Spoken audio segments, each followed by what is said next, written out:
YCP పాలనలో రాష్ట్రం అధోగతి పాలైతే కూటమి ప్రభుత్వం వచ్చాక అభివృద్ధి ప్రారంభమైందని కృష్ణా జిల్లా పామరు ఎమ్మెల్యే వర్లకుమార్ రాజా అన్నారు. మచిలీపట్నంలోని ఎంపీ బాలశౌరి క్యాంపు కార్యాలయంలో జరిగిన నేషనల్ హైవేస్ రివ్యూ సమావేశంలో వర్లకుమార్ రాజా పాల్గొన్నారు. హైవేల ఏర్పాటు, నిర్మాణంలో చోటు చేసుకుంటున్న లోపాలను సమావేశంలో చర్చించినట్లు పామరు ఎమ్మెల్యే కుమార్ రాజా చెప్పారు. కేంద్ర, రాష్ట్ర ప్రభుత్వాలు సంయుక్తంగా ఏపీ అభివృద్ధికి కట్టుబడి ప్రణాళికాబద్ధంగా పనిచేస్తున్నాయని ఎమ్మెల్యే చెప్పారు. గోయింగ్ అప్ టు చల్లపల్లికి సంబంధించి స్టేట్ కూటమి ప్రభుత్వం ఏ రకంగా పనిచేస్తుంది, ఏ రకంగా సంక్షేమ అభివృద్ధి భవిష్యత్తుని ముఖ్యమంత్రి నారా చంద్రబాబు నాయుడు గారి నాయకత్వంలో సుపరిపాలన అనే బ్రహ్మాండమైన సూత్రంతో ముందుకెళ్తున్నాం. తద్వారా 18 నెలలు అధికారం పూర్తి 18 నెలలు సుపరిపాలన నడుస్తూ ఈరోజు ముందుకెళ్లే తరుణంలో 2వ తారీఖు నుంచే మళ్ళీ పనులు మొదలుపెట్టాం.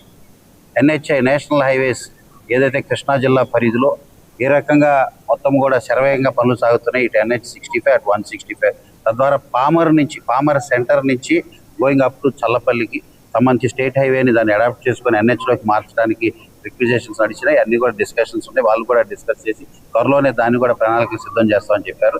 వీటన్నిటికంటే ముఖ్యంగా NH65 VUPs especially Tadanki village అది ఇప్పటికి 7 సంవత్సరాలు అయింది కట్టి.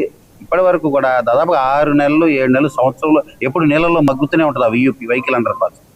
తర్వాత వచ్చే కురుమద్దాలు కానీ ఆ తర్వాత పామర్ కానీ ఈ VUPs అన్నీ కూడా మరి అప్పుడు కాంట్రాక్టర్స్ ఎవరు కన్స్ట్రక్ట్ చేశారో వాటెవర్ కానీ ఒక రకంగా చెప్పాలంటే ఇవి సగం సీజన్ డ్రోనింగ్లోనే ఉంటాయి.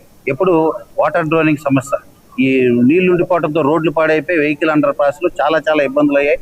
తద్వారా పైకి వెళ్ళి యూటర్న్ చేసుకొచ్చే దాంట్లో యాక్సిడెంట్లు అవుతున్నాయి. ఇవన్నీ కూడా గట్టిగా వినిపించి ఈ సమస్యని పరిష్కారం అవసరమైతే 20-30 కోట్లు ఖర్చు అయినా పర్లేదు, VUPల్ని మొత్తం డిజైన్ మార్చండి, హైట్ లేపండి అని కూడా అడగడం జరిగింది.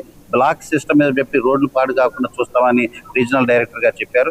అది కాకుండా ఇంకేమైనా బెటర్ ఆప్షన్స్ చూడండి సార్, వాటర్ స్టాగ్నేట్ లేకుండా సమస్య పరిష్కరించాలని కూడా గట్టిగా చెప్పడం జరిగింది.